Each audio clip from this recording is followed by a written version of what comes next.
سے نہیں کمٹ سے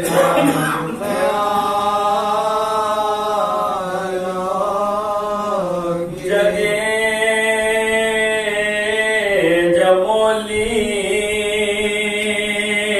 شینے تو ہاتف نے کہا رو گئے یہیں بستی بسے گی فاطمہ کے نونہار یہیں بستی بسے گی فاطمہ کے نونہار لو کی جگہ جمولی شینے تو ہاتف نے کہا رو گئے یہیں بستی بسے گی فاطمہ کے نونہار یہیں بستی بسے گی فاطمہ کے نونہار لو کی جوان تا ذکر بیٹوں کا تو زینب رو کے کہتی تھی خدا بخشے ابھی کیا عمر تھی ان مرنے والی خدا بخشے ابھی کیا عمر تھی ان مرنے والوں کی کس کر لی اکبر نے جب شملہ رکھا سر پر بلائیں اٹھ کے لے لی مالک کو گھر والے بلائیں اٹھ کے لے لی مالک کو گھر والے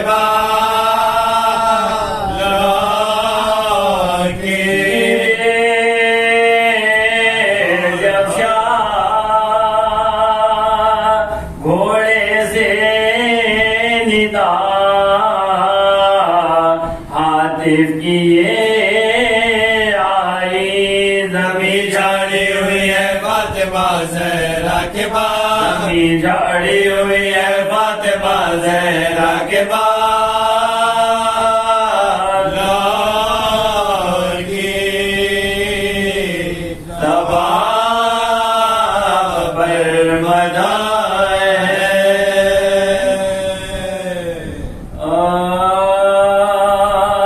کسی کا خانے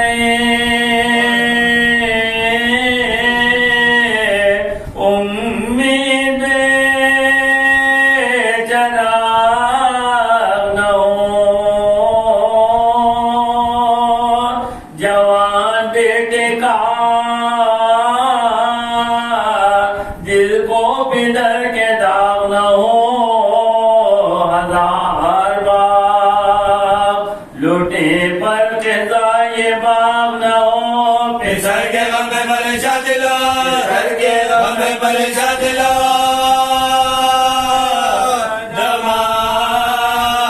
فلک بلا کا شہ کربلا پر ٹوٹا ہے مسافری میں برابر گلا مسافری میں برابر گلا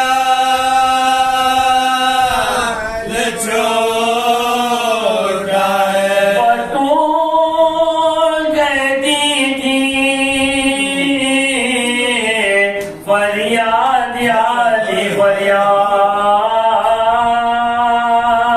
میری بہو بھی برباد یالی فریاد بجائے رہ میں بیداد یالی فریاد خدا کے واسطے دلا دیا خدا کے واسطے دلا دیا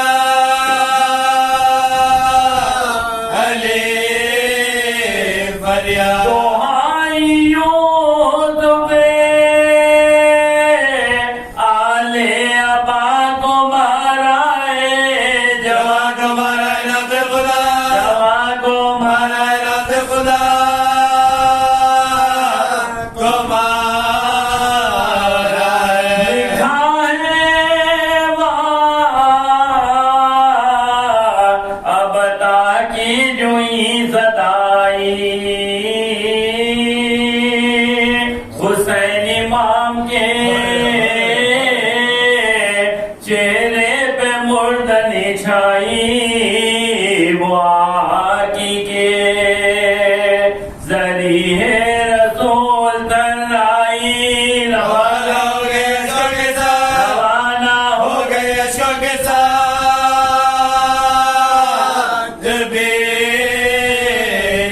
سوار دوشے پیمبر کی آس ٹوٹ گئی صبر کتابیں لگا صبر کتابیں لگا چھوڑ گئے یہاں تو فضائیں کرتی تھی درد کی تقریر عصایا اٹھا کر ادھر چلے شبیر اندھیرا سامنے آنکھوں کے اور دل تغیر ہر ایک بار یہ نعرہ کیا جناب امیر کبھی اٹھے کبھی سلطان مشرقین گرے دکھائیے کے بعد جگہ دکھائیے کے بعد جگہ دکھائیے کے بعد جگہ حسین گرے قدم قدم پر تہرتے تھے شاید تشنہ گلوں ہوا میں سونتے تھے اپنے لال کی خوشبو زمین پر بیٹھ کے گاہے بات تھے آنسو تلاش کرتے تھے ہاتھوں سے لاش کو ہرسو جو کوئی پوچھتا تھا کیا حضور ڈھونڈتے تو رو کے کہتے تھے آنکھوں کھولو تو رو کے کہتے تھے آنکھوں کھولو تو رو کے کہتے تھے آنکھوں کھولو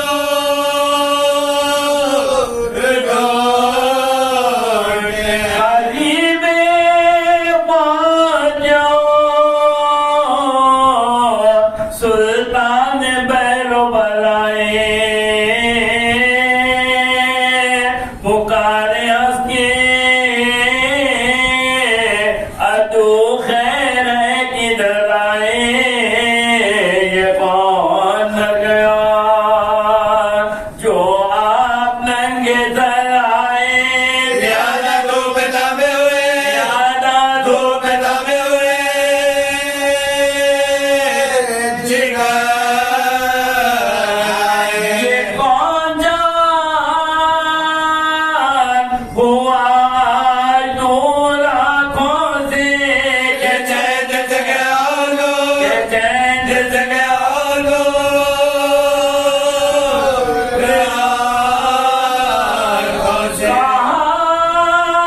حسینی رو کر تمہیں نہیں معلوم ہمارے گھر میں محشر تمہیں نہیں معلوم مٹی شبیہ پیمبر تمہیں نہیں معلوم چھٹاؤ سے جگت میں چھٹاؤ سے جگت میں نہیں معلوم رلانے کو یہ امام امم سے پوچھتے ہو چھری بلا کے گلے سے بات چھری بلا کے گلے سے بات سے پوچھتے ہو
جلی پائے گی کہاں یہ کول جلی 18 برس کے پالے کو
کچھ بھی نہ ملا سہرا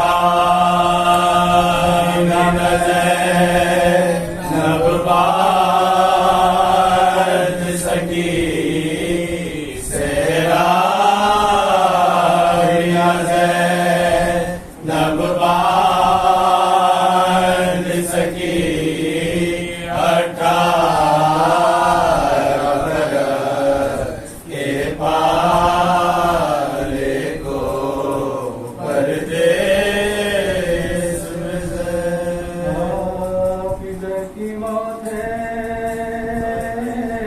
مرنا جوان بیٹے کا سفر جہاں سے کرنا جوان بیٹے کا غضب ہے خون میں بھرنا جوان بیٹے کا ستم ہے جسے گزرنا جوان ستم ہے جسے گزرنا جوان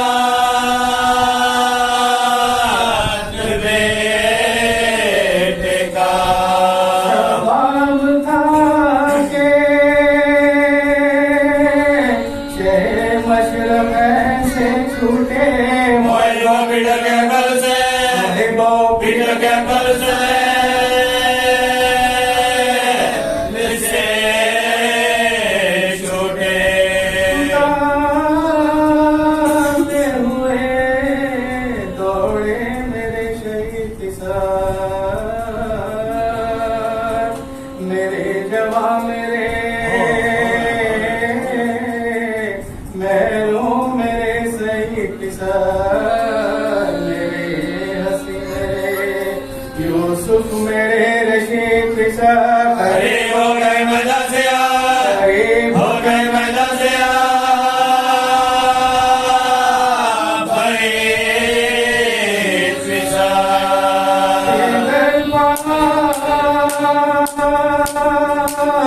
نہیں مارے داد ہے بیٹا خبر نہیں مجھے دل گرا خبر نہیں مجھے دل گرا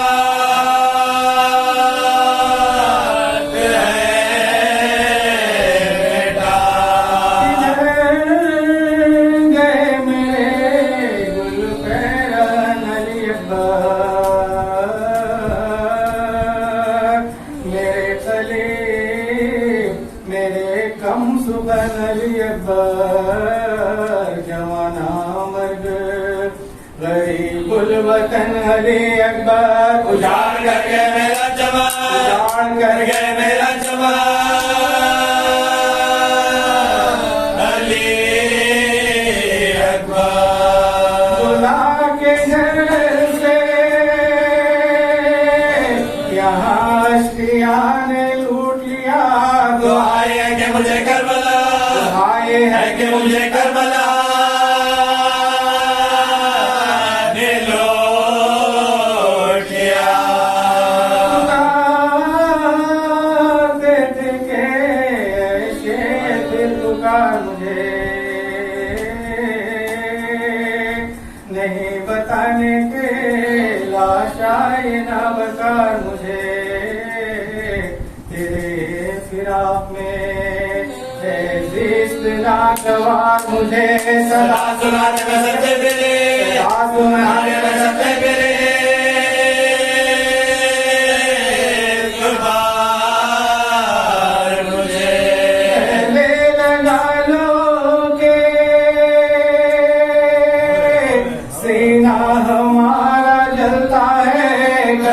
مجھے کوئی رمیا، مجھے کوئی رمیا نکالتا ہے، تمہاری جوڑی سے بانوں پسر ملا کے نہیں، بتاؤ مرہمیں زخم جگر ملا کے نہیں، ستم کے ابر میں میرا قمر ملا کے نہیں، علی کے لال والی کا، علی کے لال والی کا ملا کے نہیں، تاب لاؤ میرے منتوں کے پالے کو، تمہیں سے لوگی بہتے بڑا، تمہیں سے لوگی بہتے بڑا دعالے کو، مالتے فرزند نوجوان دیکھے، سے ہونٹوں پر نکلی ہوئی زبان دیکھے، کمر سے چہرے پر سردی لبوں پر جان دیکھے، کلیجہ پھٹ گیا سینے میں جا، کلیجہ پھٹ گیا سینے میں جا، سینا دیکھی گھر کے سامنے بیٹے کا دم اکھڑتا تھا، حسین دیکھ آجا، دیکھ آجا، حسین دیکھ آجا ادھر کا تھا، لاشیں پسر بیٹھ کر یہ فرمائے، زمین گھر سے بیٹا اٹھو کے ہم آئے، صدائیں سنتے ہی اکبر نے ہاتھ پھیلائے، لپٹ کے لاش سے جل پے، لپٹ کے لاش سے جل پے،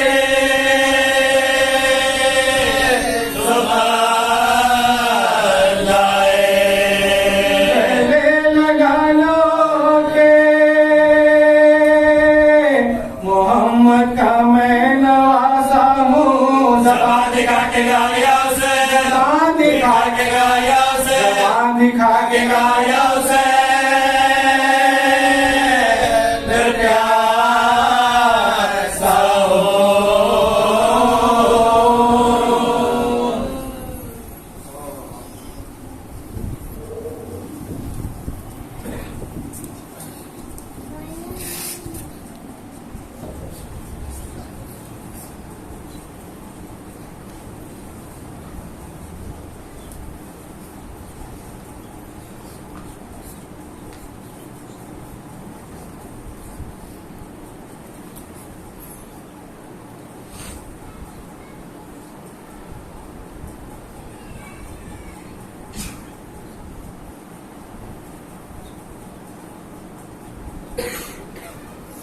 حول ولا قوة إلا بالله العلي العظيم. أعوذ بكلمات الله التامات من شر ما خلق. بسم الله الرحمن الرحيم. الحمد لله الذي لا يبلغ مدحته القائلون ولا يحصي نعماءه العادون ولا يودي حقه المجتهدون، الذي لا يدركه بعد الهمم ولا يناله غوث الفتن، الذي ليس لصفته حد محدود جلت عظمته. والصلاة والسلام على رسول المصدق البشير الممجد المصطفى الأمجد والمحمود الأحمد، الذي مصداق يدنا فتدلى فكان قاب قوسين أو أدنى، حبيبنا وحبيب إله العالمين، أشرف المرسلين رحمة للعالمين، أبي القاسم محمد.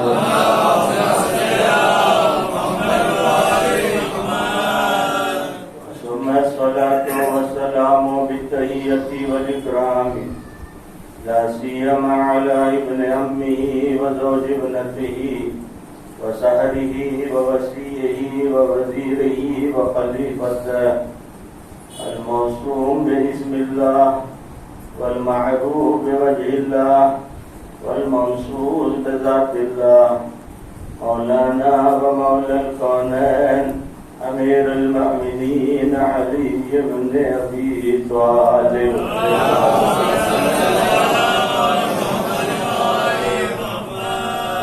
آل البيت الأطيبين الأطهرين المعصومين المظلومين الغر الميامين المنتجبين، الذين أذهب الله عنهم الرجس وطهرهم تطهيرا.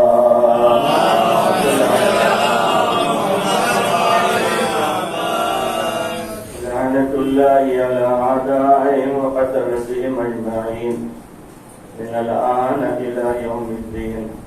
أما بعد، قال الله سبحانه تبارك وتعالى في كتابه المجيد والفرقانه الحميد وهو أصدق الصادقين. بسم الله الرحمن الرحيم. ويقول الذين كفروا لست مرسلا قل كفى بالله شهيدا بيني وبينكم ومن عنده علم الكتاب.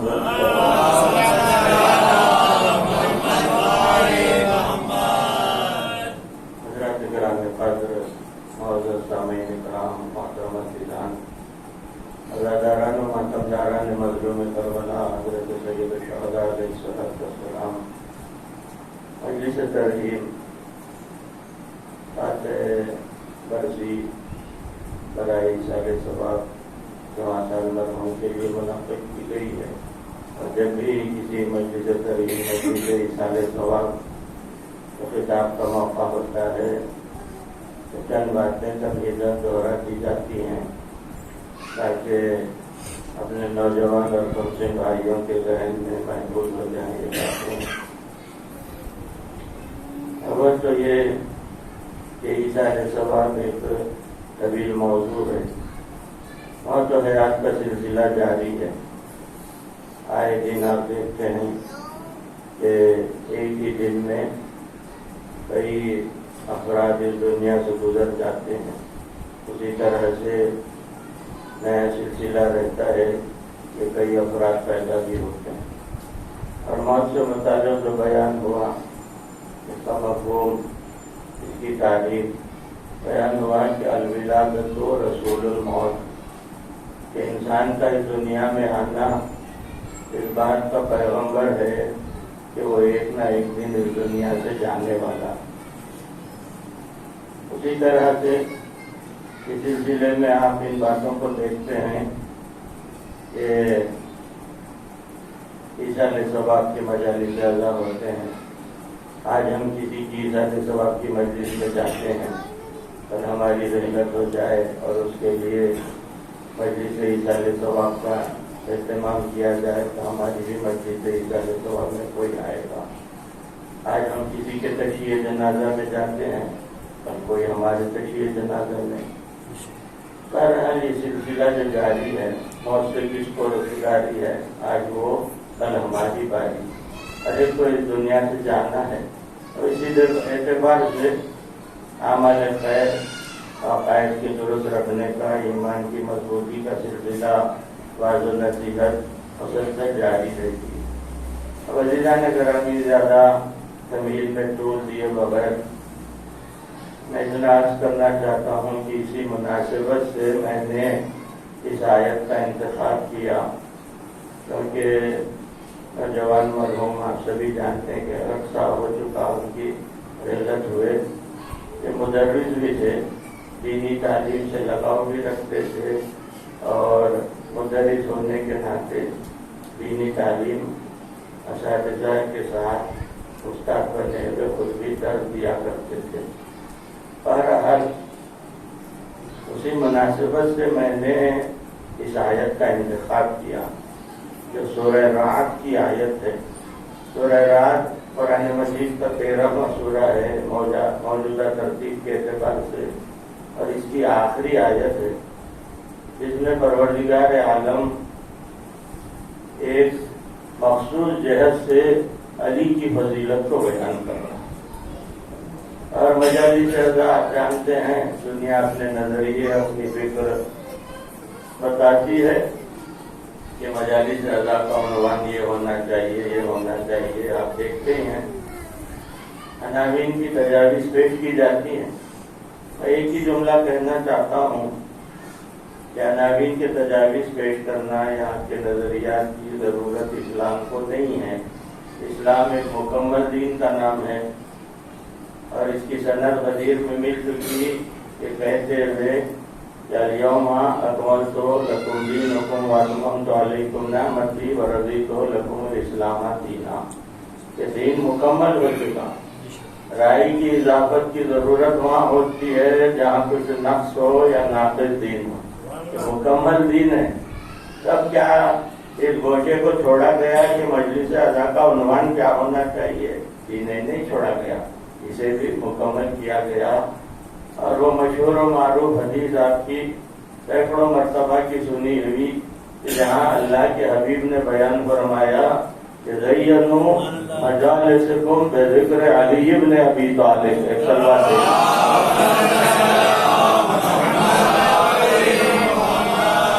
اپنی مجالس کو زینت و علی کے ذکر۔ نظریات ہر انسان اپنے پاس رکھے، کوئی رسالت میں آپ سے زیادہ عاقل نہیں ہے۔ عقل کل فرما رہے ہیں کہ اپنی مجالس کو زینت و علی کے ذکر۔ کیوں؟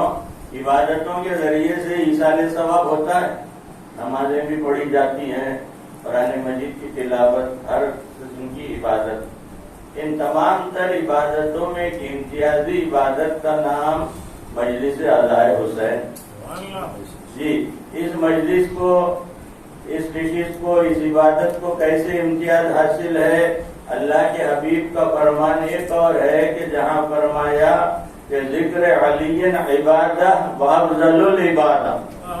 عام طور پر یہ حدیث یہیں تک پڑھی جاتی ہے کہ ذکر علی عبادہ، علی کا ذکر عبادت ہی نہیں، حدیث یا رکی نہیں، بلکہ بیان ہوا ذکر علی عبادہ وافضل العبادہ۔ علی کا ذکر تمام تر عبادتوں میں افضل ترین مقام پر رکھا گیا۔ افضل ترین عبادت کا نام ذکر علی، اور اسی لیے فطری بات جو نظر آتی ہے، ہزار زاویوں سے ایصال ثواب کیا جاتا ہے، نمازیں بھی پڑھی جاتی ہیں، تلاوت قرآن بھی ہوتی ہے، سب کچھ ہوتا ہے، لیکن جب تک کہ مومن فرش اعضاء حسین بچھائے نہ اور مجلس حسین نہ ہو، اس وقت تک لواحقین و پسماندگان کے دل مطمئن نہیں ہوتے کہ ہم نے ایصال ثواب کیا۔ ادھر مجلس اعضاء حسین ہوتی ہے، فرش اعضاء بچھا، مرحوم کے لیے فاتحہ خوانی بھی ہوئی، مولا کائنات کا ذکر بھی ہوا، کربلا والوں کا ذکر بھی ہوا، ادھر لوائقین و ورثہ مطمئن ہو جاتے ہیں کہ اپنے مرحومین کے لیے ہم نے کچھ کیا۔ تو عزیزان گرامی، اسی مناسبت سے ایک جملہ ہے جو میں دہراتا جاتا ہوں تاکہ یہ بات بھی ذہن میں محفوظ ہو جائے، وہ یہ کہ ایصال ثواب جتنے بھی ہوتے ہیں اس میں ہم جو ذکر عالی کرتے ہیں اور قرآن کی تلاوت اور نمازیں، قرآن کا ایک ایک لفظ، ایک ایک حرف، ایک ایک آیت، ایک ایک نقطہ مدح علی کر رہا ہے۔ اس کے لیے حدیث ہے، تو یہ نہ سمجھے کہ غلو ہے اور جذبات میں بہ کر کچھ کہہ دیتے ہیں۔ جی ہم لئے میں بہ کر کہنے والے افراد نہیں ہیں، ہم وہی بات کرتے ہیں جو قرآن نے درج دیا یا حدیث معصوم میں کچھ بیان ہوا ہے۔ اب یہ مولا کائنات کی خود حدیث ہے، فرماتے ہیں کہ ان نزل القرآن اربعۃ ارباع ربع فینا وربع فی عدونا وربع فی قصص وسیر وامثال وربع فی احکام الشریعہ ولنا کرائم القرآن۔ ذرا سا ترجمہ آپ حضرات دھیان سے سماعت فرما لیں۔ مولا کا فرمان ہے، فرماتے ہیں کہ نزل القرآن اربعۃ ارباع، پروردگار عالم نے قرآن کو 4 حصوں میں منقسم کر کے نازل کیا۔ ربع فینا، ایک چوتھا حصہ ہماری مدح و ثنا کر رہا ہے، وربع فی عدونا، دوسرا چوتھا حصہ ہمارے دشمنوں کو لعنت اور منقصب کر رہا ہے۔ بقرا دھیان دیں، جو تبرہ کے قائل نہیں ہیں، بات بات پر الجھ جاتے ہیں کہ آپ نے ایسا کہہ دیا، ایسا کہہ دیا۔ جی نہیں بھائی، تبرہ خود قرآن بھی کرتا ہے دشمنان علی پر۔ اسلوب ایسا ہونا چاہیے جو قرآن نے اپنایا۔ وربع فی قصص وسیر وامثال وربع فی احکام الشریعہ، فرماتے ہیں کہ تیسرے چوتھا حصے میں قصص انبیاء، سیر و سلوک کی باتیں اور مثالیں بیان کی گئیں، چوتھائی حصے میں احکام شریعت بیان کیے ہوئے ہیں۔ آخری جو جز ہے یہ تو مفسرین کے لیے موت بن کے آیا، لنا کرائم القرآن۔ مولا فرماتے ہیں کہ جس زاویے سے، جس قصد سے، جس نیت سے بھی قاری قرآن پڑھے گا، چاہے وہ ہماری مدح کی نیت سے پڑھے، چاہے ہمارے دشمنوں کو تبرہ کی نیت سے پڑھے، چاہے قصص انبیاء جاننے کے لیے پڑھے یا چاہے احکام شریعت جاننے کے لیے پڑھے، لنا کرائم القرآن، قرآن ہر جہت سے ہماری ہی مدح و ثنا کرتا ہوا نظر آئے گا۔ ایک صلوات بآواز بلند سے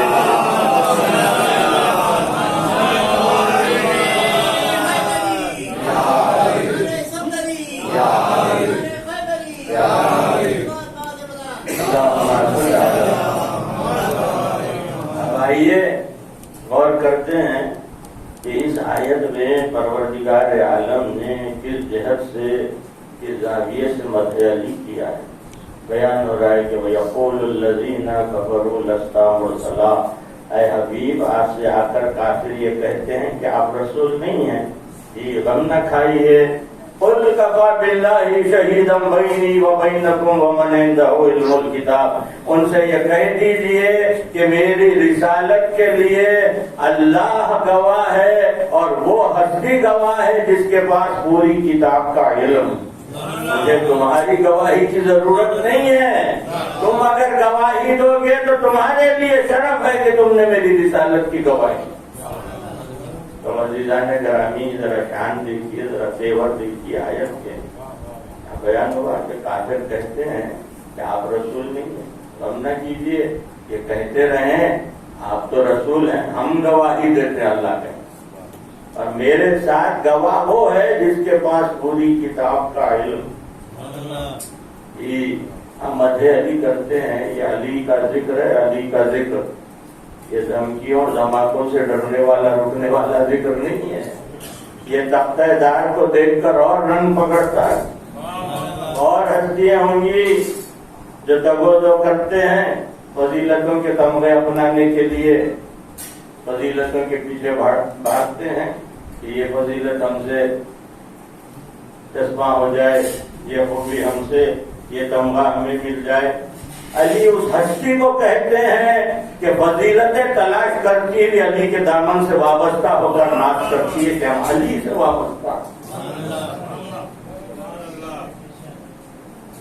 اور یہی باتیں ثابت بھی ہوئی طول تاریخ میں. لوگ مشقتیں اٹھاتے ہیں، تگ و دو کرتے ہیں، ریاضتیں کرتے ہیں، عبادتیں کرتے ہیں تاکہ عابد کہلائیں. علی اس ہستی کو کہتے ہیں کہ جو بستر رسول پر سو جائے تو پروردگار عالم قصیدے کے طور پر آیت کو نازل کرے. یہ کہتے ہوئے کہ ہم نے ولی بنایا آپ کو. اللہ بھی ولی ہے، رسول بھی ولی ہے، اور وہ ولی ہے جو حالت نماز میں رکوع دیتا ہے. بستر رسول پر سوتے ہیں تو آیت آتی ہے. یہی علی میدان میں جانے کا قصد کرتے ہیں تو اب اللہ کا حبیب قصیدہ پڑھتا ہوا نظر آتا ہے، یہ کہتے ہوئے کہ برز الایمان کل الا کفر کل. کل ایمان کل کفر کے مقابلے میں جا رہا ہے. یہ علی میدان میں پہنچتے ہیں، تلوار چلاتے ہیں تو پھر اللہ کا حبیب قصیدہ پڑھتا ہوا نظر آتا ہے، یہ کہتے ہوئے کہ ضربت علی یوم الخندق افضل من عبادت الثقلین. یہی علی ہیں میدان میں محور جہاد ہیں کہ ایسے میں تلوار ٹوٹ جاتی ہے تو ماں بین ارض و سما سید الملائکہ جبرائیل امین قصیدہ پڑھتے ہوئے ذوالفقار لے کر نازل ہوتے ہوئے کہتے ہیں کہ لا فتح الا علی لا سیف الا ذوالفقار. صلوات پر محمد و آل محمد.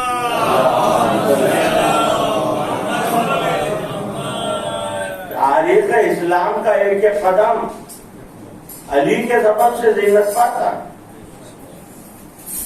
ایک ایک ورق مزین ہے ذکر علی سے، فضیلت علی سے. اور یہی علی ہیں. تاریخ بتاتی ہے کہ میدان میں محو کارزار ہیں کہ ایسے میں سامنے دشمن آتا ہے تلوار کو لہراتا ہوا. جو ان کا تلوار کو لہراتا ہوا جو آتا ہے، ایک مرتبہ تلوار چٹان سے ٹکرا کر ٹوٹ جاتی ہے، گھبرایا ہوا ہکا بکا ٹھہرا ہوا. دوسرا ہوتا تو موقع غنیمت جان کر نہتے کو وار کر دیتا، لیکن یہ علی ہے. علی کہتے ہیں کیوں گھبرا رہا ہے؟ کہتا ہے کہ علی آپ دیکھتے نہیں ہیں کہ میری تلوار ٹوٹ گئی ہے. مولا نے کہا تو پھر اب جو علی نے تو پھر کہا تو ہمت بڑھی. کہنے لگا کہ یا علی میں نے سنا ہے کہ آپ بہت بڑے سخی بھی ہیں، بہت بڑے بہادر بھی ہیں. مولا نے کہا کہ ٹھیک سنا، اتنے ہی بہادر ہیں تو اپنی تلوار مجھے دے دیجیے. مولا نے تلوار اس کے حوالے کی. اگلے ہی لمحے اس کا سر علی کے قدم پر نظر آیا. یوں اب عزیزان گرامی یہی مولا کائنات ہیں. ایک ایک عمل دیکھیے، تاریخ کا ایک ایک ورق دیکھیے، قرآن کی آیتوں پہ نظر کیجیے. ایک موقع آتا ہے یہی علی ہیں جو تلوار رکھ کے قلم اٹھاتے ہیں صلح حدیبیہ کے موقع پر. تو اب پھر قرآن قصیدہ پڑھتا ہوا نظر آتا ہے کہ کل تک تلوار چلاتے تھے تو ہم فتح عطا کرتے تھے، آج تلوار رکھ کر قلم اٹھائی ہے تو ہم نے فتح مبین عطا کی. اِنَّا فَتَحْنَا لَكَ فَتْحًا مُبِينًا. یہ عزیزان گرامی مولا کائنات کی جان. اسی لیے کہا گیا کہ ذکر علی عبادہ وافضل العبادہ.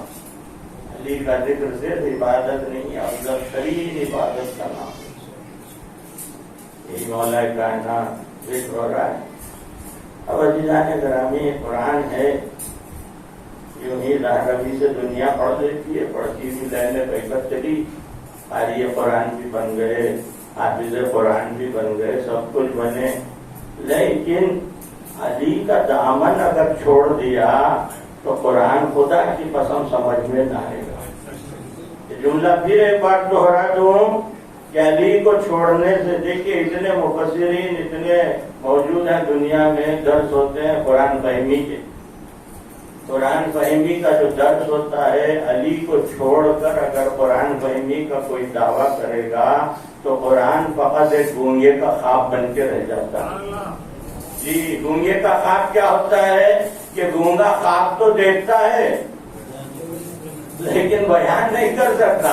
اب جو اشاروں میں کچھ بیان کرتا ہے تو کہتا کچھ ہے، آپ سمجھتے کچھ ہے.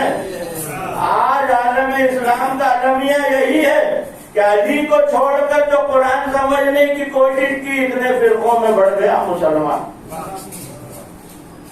جی علی علی، اسی لیے قرآن قصیدہ کر رہا ہے. علی کے فضائل میں منقبت ہیں. اس بے دل کے دل میں خواہش ہوئی، لیجیے الفاظ بھی کم پڑ جاتے ہیں مدح علی کے لیے. اس بے دل کے دل میں خواہش ہوئی کہ مدح علی کریں تو اس نے قرآن نازل کر دیا. اب یہ قرآن ہے، خدا کی قسم علی کو چھوڑنے کوئی معمہ بن کے رہ جائے. قرآن حیرانی کی بات آ جاتی ہے نا کہ جو قرآن یہ دو دفتیوں میں موجود ہے، آپ کے ہمارے پاس ہر مسجد میں ہے، ہر آیت خانے میں ہے، قرآن کے ڈھیر لگے ہوئے ہیں، دو دفتیوں میں موجود ہے. یہ قرآن ملفوظی قرآن ہے. لفظ جمع ہوتے ہیں تو ایک آیت بنتی ہے، آیتیں جمع ہوتی ہیں تو ایک سورہ بنتا ہے. 114 سورے ہو جائے تو قرآن بنتا ہے. لفظ سے بنا قرآن. اب یہ لفظ ہے، اور لفظ کے کمال کیا ہوتے ہیں؟ لفظ کہنے کے لیے زبان اور دہن کی احتیاط. ذرا سا توجہ حضرات کی کہ لفظ کہنے کے لیے زبان اور دہن کی احتیاط ہوتی ہے. ایک مختصر ترین لفظ ہے قرآن میں، سورہ یاسین میں مشہور و معروف آیت کہ جہاں آپ پڑھتے ہیں کہ انما امرہ اذا اراد شیئا ان یقول لہ کن فیکون. اس پروردگار عالم کا ارادہ امر یہ ہے کہ وہ کسی چیز کا ارادہ کرتا ہے تو کہتا ہے کن فیکون، وہ شے ہو جائے. لیکن اس مختصر ترین لفظ کو کہنے کے لیے بھی زبان اور دہن چاہیے. بغیر زبان اور بغیر دہن کیا کہہ کے بتائیں مجھے کن. اگر اللہ یہ کن کہہ دے تو وہاں زبان اور دہن کی محتاجی ہو جاتی ہے. جو احتیاج رکھے، جو محتاج ہو جائے وہ سب کچھ ہو سکتا ہے، خدا نہیں ہو سکتا. یہ کلیہ ہے عالم اسلام کا. اب علی کو نہیں مانے تو پہلی منزل یہیں پر اللہ محتاج نظر آئے گا. اب اس لیے ایک مختصر ترین لفظ، دو حرفی لفظ ہے کن. یہ لفظ آیا قرآن میں، بتائیں کہ اللہ کیسے کہتا. پھر علی کی ضرورت پڑی دنیا کو کہ پوچھیں کہ یہ علی کیسے کہتا. تو مولا نے کہا ہوا یقول لا بلفظ، وہ کہتا ضرور ہے لیکن اس کے کہنے میں لفظ نہیں ہوتا. مولا یہاں تو لفظ آیا ہے کن. فرمایا کہ انا الذی بین الکاف والنون، اس کاف اور نون کے مابین میں علی ہوں. وہ ارادہ کرتا ہے، مجھے علی کو خبر ہو جاتی کہ چاہتا کیا.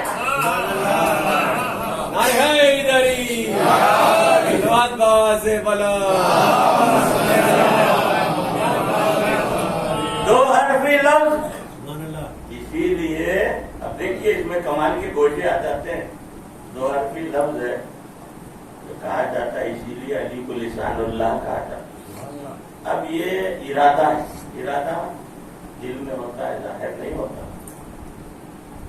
آپ کے دل میں کیا ارادہ ہے آپ کے پڑوسی کو خبر نہیں ہو سکتی جب تک کہ آپ زبان سے نہ کہیں کہ میں یہ چاہتا ہوں.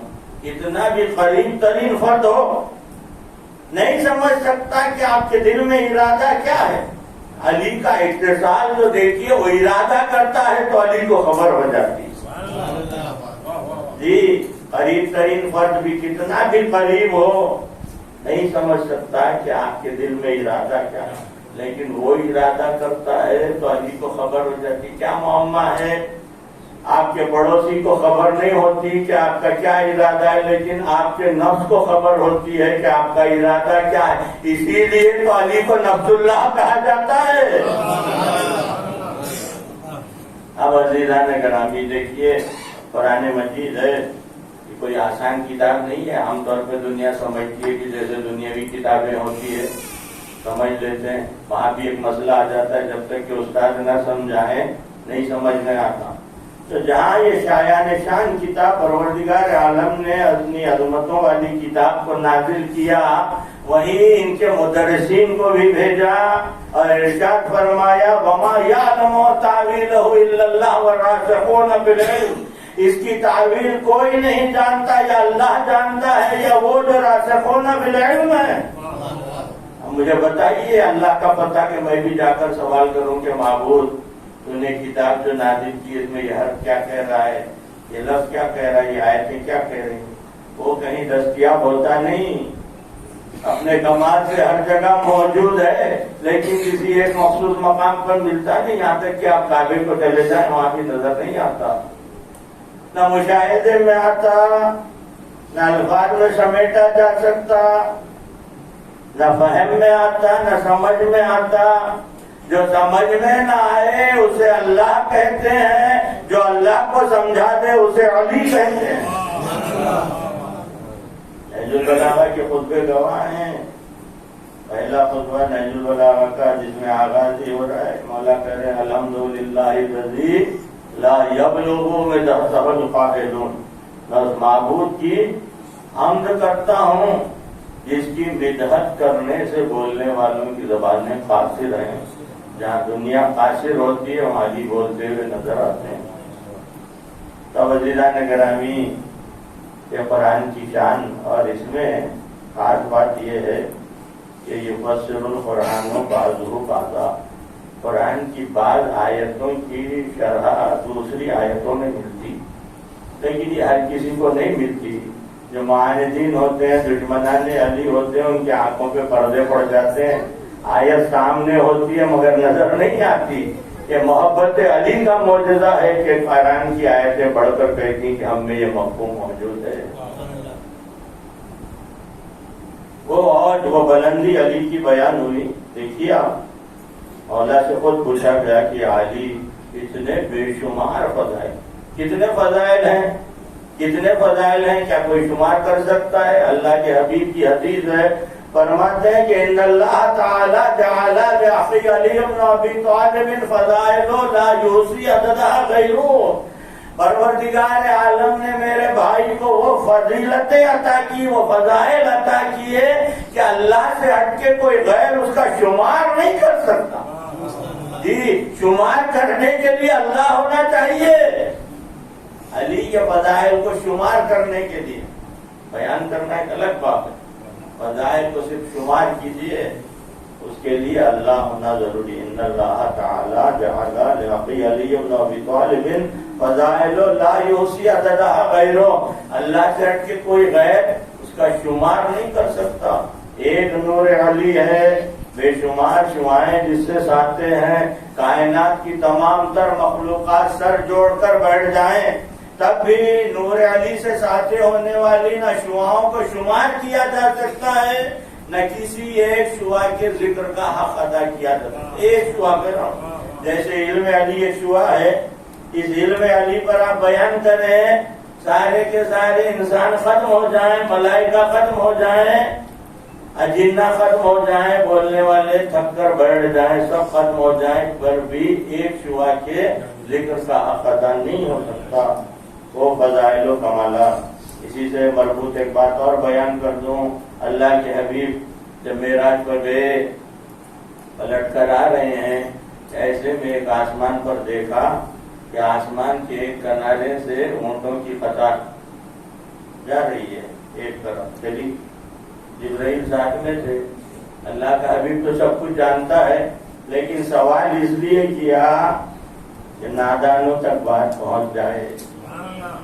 جی، سوال کیا ہے بھائی جبرائیل، یہ اونٹوں کی قطار کہاں سے آ رہی ہے، کہاں جا رہی ہے؟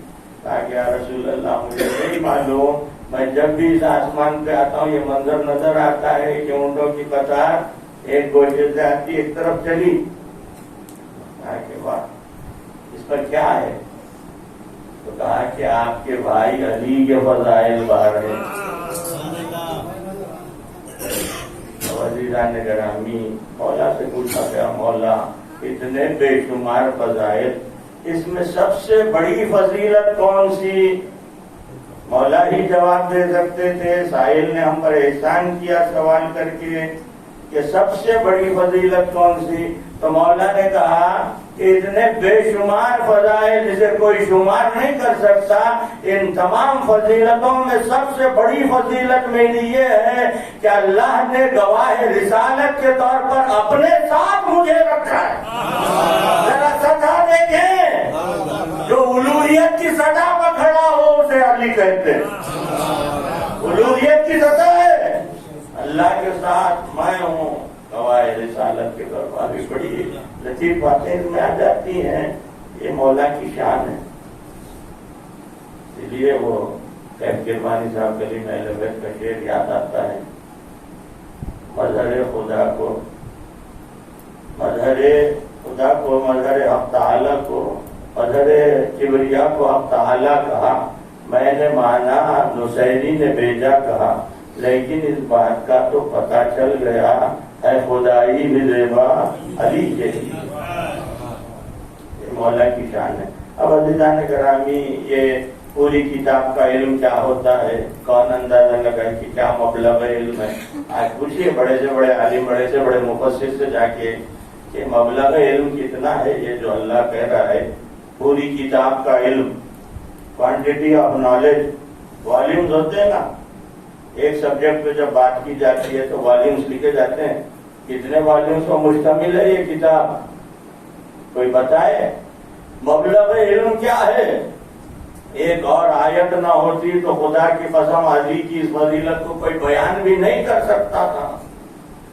دربار سلیمانی ہے، قرآن خود بیان کر رہا ہے، حضرت سلیمان تخت کو بیٹھے ہوئے ہیں، دربار سجا ہوا ہے، ایسے میں وہ پوری تفصیل ہے کہ حضرت سلیمان کے پاس آ کر حضور نے اطلاع دی کہ آپ تو یہاں حکومت کریں، وہاں ایک اور حکومت چل رہی ملک سبا میں، ملکہ بلقیس ہیں، اور ان کی شان و شوکت اور ایسا تخت ہے، انہوں نے وقت کو بھیجا، وقت میں آ کر بھی وہی تعریف کی کہ وہ شان و شوکت والی حکومت ایسا بہترین تخت ہے۔ تو حضرت سلیمان کے دل میں خواہش پیدا ہوئی، انہیں اطلاع دی کہ بلقیس اپنے وقت کے ساتھ آ رہی ہے آپ سے ملاقات کے لیے۔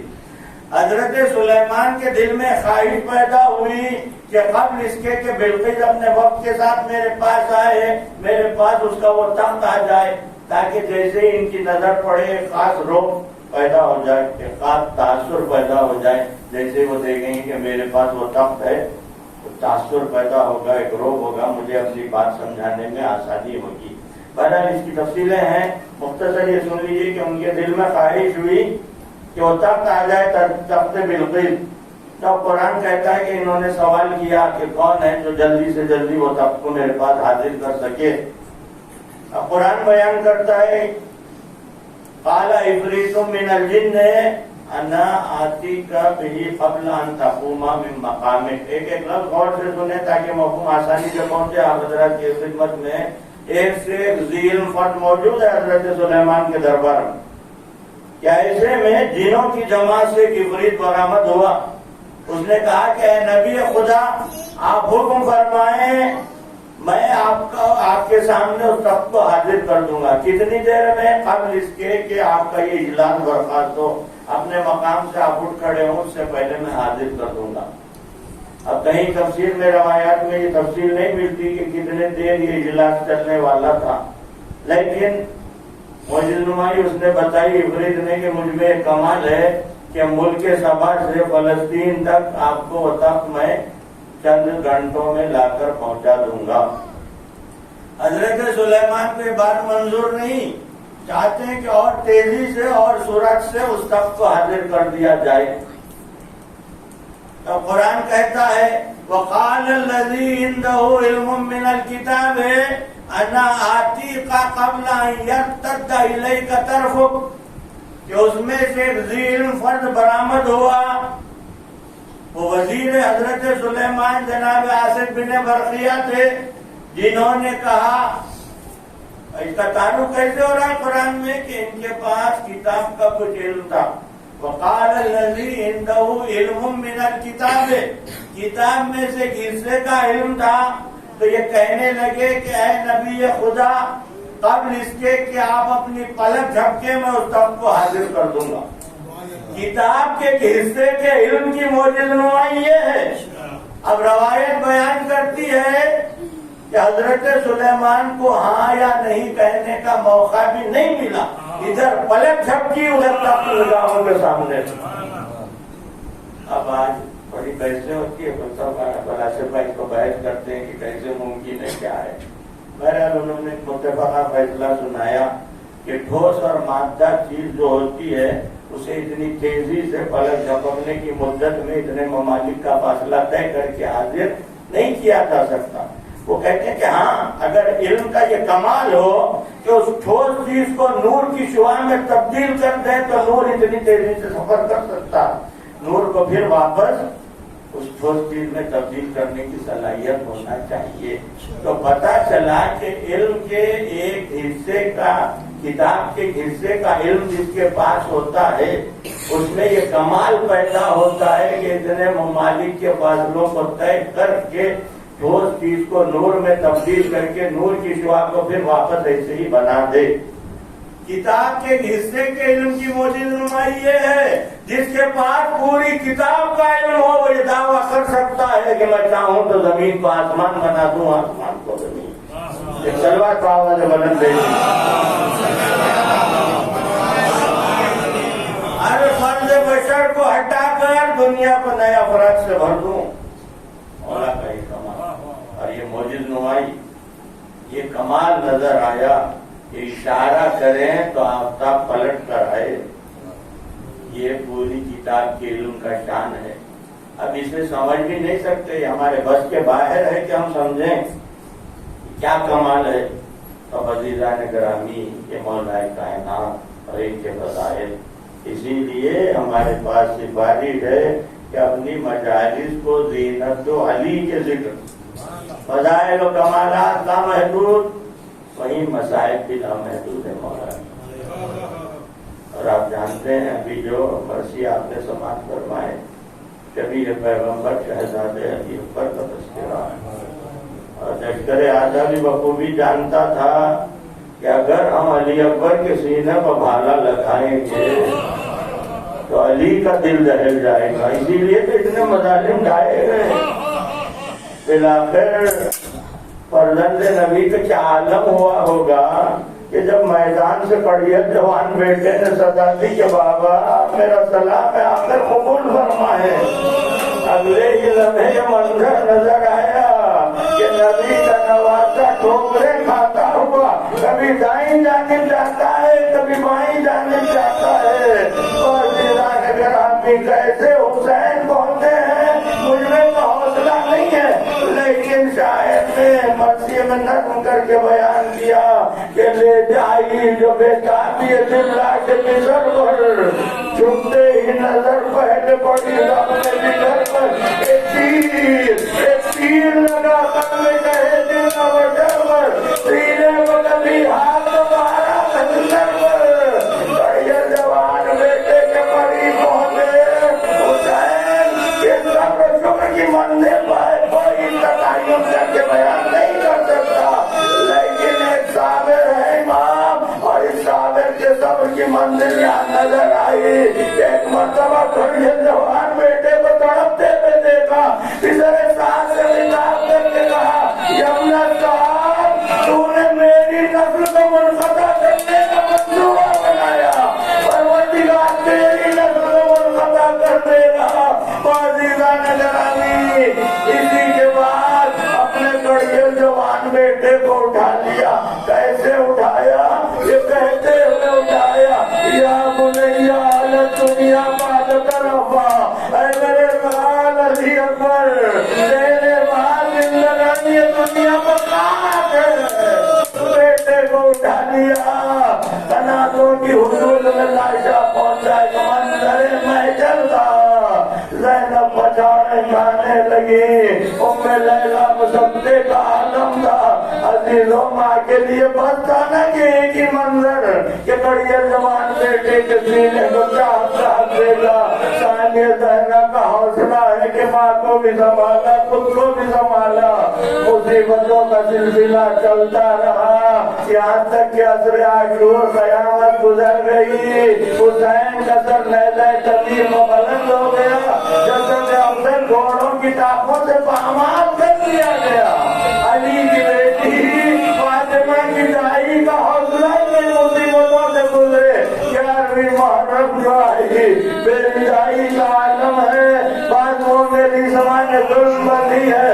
کربلا سے کوفہ کوفے سے شام کے سفر کا آغاز ہوا. کوفے میں جگہ جگہ منزلوں پر اس قافلے کو رکوایا جاتا. ایک مقام پر رکایا گیا کہ جہاں تماشبینوں کا ہجوم تھا. ثانیہ زہرا تڑپ کے اس مجمع کو دیکھ رہی ہیں. فرزند بیمار سے کہا ہے میرے لال سید سجاد تم امام وقت ہو کیا مجھے اجازت ہے کہ مجمع میں خطاب کروں. امام نے کہا کہ ابھی اماں آپ عالم غیر معلمہ ہیں آپ کا اختیار ہے جب چاہیں آپ خطاب کر سکتی ہیں. ایک مرتبہ خطاب کرنے کا آغاز کیا. پہلا جملہ تھا اسکتو یا اہل الکوفہ اے اہل کوفہ خاموش ہو جاؤ. راوی کا بیان ہے کہ ثانیہ زہرا کے دہن سے الفاظ نکلے سارے کوفے میں سناٹا چھا گیا. یہاں تک کہ اونٹوں کے گلوں میں جو گھنٹیاں بندھی ہوئی تھی انہوں نے بھی بجنا چھوڑ دیا اس لیے کہ صاحب عمر کی بیٹی نے حکم دیا تھا. عزیزو ایسے میں مسجد سے علی کا چاہنے والا ایک صحابی برآمد ہوا جو دونوں آنکھوں سے نابینا تھے. ان کا نام عبداللہ ابن حبیب ہے. اپنی کمسن بیٹی کو لیے ہوئے مسجد سے برآمد ہوئے. جیسے اس مجمع کے قریب سے گزر ہوا ثانیہ زہرا کا خطاب جاری تھا. ایک مرتبہ بیٹی کو رکوا دیا. کہا بیٹی کیا قیامت آ گئی؟ بیٹی نے کہا نہیں بابا آپ ایسے کیوں کہہ رہے ہیں؟ کہا کہ میرے کانوں میں علی کی آواز آ رہی ہے. بیٹی نے کہا کہ بابا کوئی مرد نہیں کوئی خاتون ہے کوئی مزدور ہے جو خطاب کر رہی ہے. کہا کہ تیزی سے مجھے ذرا قریب لے کر چلو. حد ادب آ کر ٹہرے خطاب کر کے کہا کہ بیوی آپ کیا علی کی شاگردہ ہیں یا رشتے دار ہیں؟ کیا آپ کا لہجہ علی کا لہجہ آپ کا انداز خطابت وہی ہے وہی وضاحت و بلاغت ہے. ثانیہ زہرا پہچان گئی کہ بابا کا صحابی ہے. ایک مرتبہ خطاب کر کے کہا اے چچا اے ابن امیر میں علی کی شاگردہ یا رشتے دار میں علی کی بیٹی ہوں. تو بازار میں ممنوع چادر لائی گئی ہوں. ایک مرتبہ نظر میں روک دیا سر کو سجدے میں رکھ دیا. کہا مولا میں تیرے اللہ و کرم کے قربان میں بار بار کہتا تھا یا علی مجھے آنکھیں دلا دیجیے. آپ کہتے تھے ابن امیر آنکھیں پا کر بہت پچھتاؤ گے. اب سمجھ میں آیا میری آنکھیں ہوتی کہتے میں منظر دیکھا نبی کی نوازیاں علیوں فاطمہ کی بیٹیاں بڑے بازار میں میری لائی کیا لعنت اللہ علی القوم الظالمین وسيعلم الذين ظلموا أيهم منقلب ينقلبون. ربنا تقبل منا إنك أنت السميع العليم. بحق محمد وآله الطيبين الطاهرين صلوات الله عليهم أجمعين. اللهم ارزقنا شفاعة الحسين يوم الورود وثبت لي قدم صدق عندك مع الحسين واصحاب الحسين الذين بذلوا مهجهم دون الحسين عليه السلام. لي خمسة نطفي بها حر الوباء الهاتمة المصطفى والمرتضى وابنهما والفاطمة. إلهي بحق الزهراء وأبيها وبعدها وبنيها وسر المستودعاتها بار الہاد جو واسطہ بندت نفاق جاردہ معصومین علیہ السلام کا واسطہ باب الحوائی ثانی حیدر عمر بن حاشم حضرت ابوالفضل عباس علیہ السلام کا ذکر کے وسیلے سے ہمارے تمام تر اعمال و عبادات کو اپنی بارگاہ میں شرف قبولیت عنایت فرما۔ ہمارے دلوں میں رائے محمد آل محمد ہر لفظ زیادہ فرما، ہماری توفیقات اعضاء عبادات میں اضافہ فرما۔ جو مومنین و مومنات علیل ہیں گھروں میں دواخانوں میں جہاں کہیں بھی زیر علاج ہے ان سب کو شفا کامل و عاجل عنایت فرما۔ ان مومن مرحوم کے لیے اظہار ثواب کی مجلس اعضاء کا انعقاد کیا گیا، اس ذکر اور ان آنسوں کے وسیلے سے ان کے مدارج کو پیش معصومین اعلیٰ سے اعلیٰ تر فرما، ان کے لواحق و اعزاء کو صبر جمیل عنایت فرما۔ جو مشتاقان ہیں جو زیارات ہیں انہیں جلد از جلد اور بار بار اس سعادت عظمیٰ سے مشرف فرما، تعجیل فرما ظہور حضرت حجت صلی اللہ علیہ وسلم میں، تاکہ تو انسان کی حکومت قائم ہو سکے۔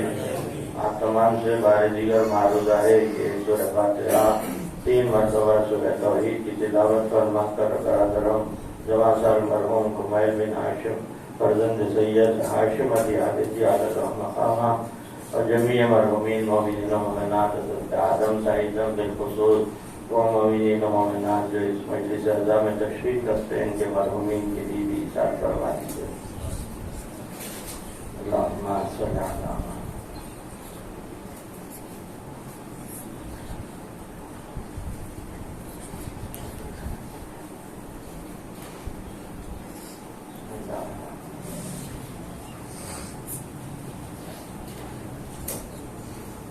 بسم اللہ الرحمن الرحیم۔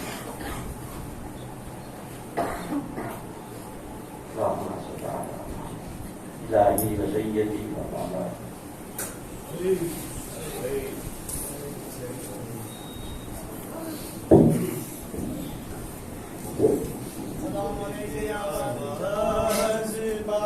کو اکبر سوچتے ہیں کہ آئیں گے کیسے، دیکھے آواز باپ کو اکبر سوچتے ہیں کہ آئیں گے کیسے، دیکھے آواز باپ کو اکبر سوچتے ہیں کہ آئیں گے کیسے، لڑکھڑاتے ہوئے جو آتی گئے، لڑکھڑاتے ہوئے جو آتی گئے، ہے میرا لاشا اٹھائیں گے کیسے، دیکھے آواز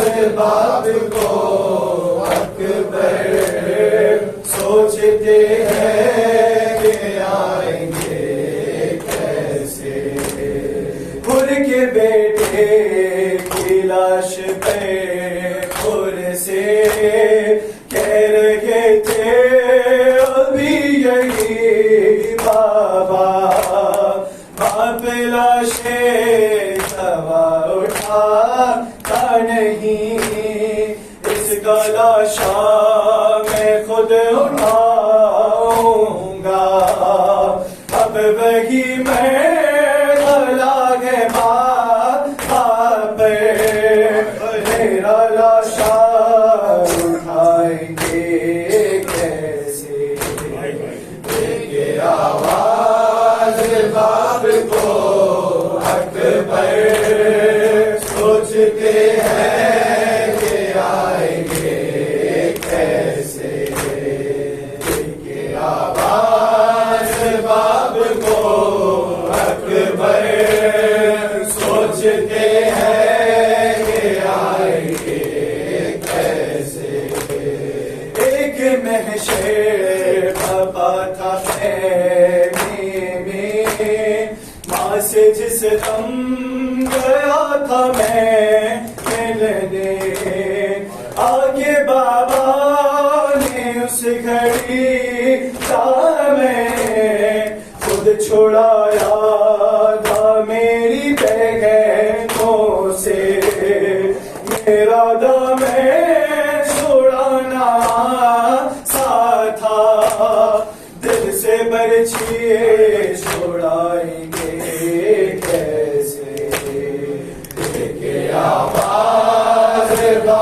کو اکبر سوچتے ہیں کہ آئیں گے کیسے، ایک آواز باپ کو اکبر سوچتے ہیں کہ آئیں گے کیسے، فکر برچھی کی کچھ نہیں مجھ کو، دل میں بس ایک خیال آتا ہے، اپنے کڑیل سوا کے لاشے میں جیتے جی باپ مر ہی جاتا ہے، اس ضعیفی میں کے ساتھ پدے ہر دو جنازے اٹھائیں گے کیسے، دیکھے آواز باپ کو اکبر سوچتے ہیں کہ آئیں گے کیسے، اب میں سمجھا کہ کس لیے بابا میرے سینے کو چوما کرتے تھے، یاد آتی تھی ان کو جب صبح میری آنکھوں میں دیکھا کرتے تھے، غم گئے اب میرا میری آنکھوں میں، بھائی مجھ سے نظریں ملائیں گے کیسے، دیکھے آواز باپ کو اکبر سوچتے ہیں کہ آئیں گے کیسے، خدل شبیر کی ہے تیاری، رن میں چمکا رہے ہیں سب پہنچے، برچھی سینے ہے میرے لیکن اتنا مجبور بھی نہیں اکبر، شام کے لوگ میرے ہوتے ہوئے غرش پہ خنجر چلائیں گے کیسے، دیکھے آواز باپ کو اکبر سوچتے ہیں کہ آئیں گے کیسے، دیکھے آواز باپ کو اکبر سوچتے ہیں کہ آئیں گے کیسے، آنکھ میں اشک لب پہ نوحہ تھا، اے تکلم عجیب لمحہ تھا، دل میں وہ بار بار کہے تھا آنے والا کے قاصدِ صغرا، بھائی کی لاش پر میرے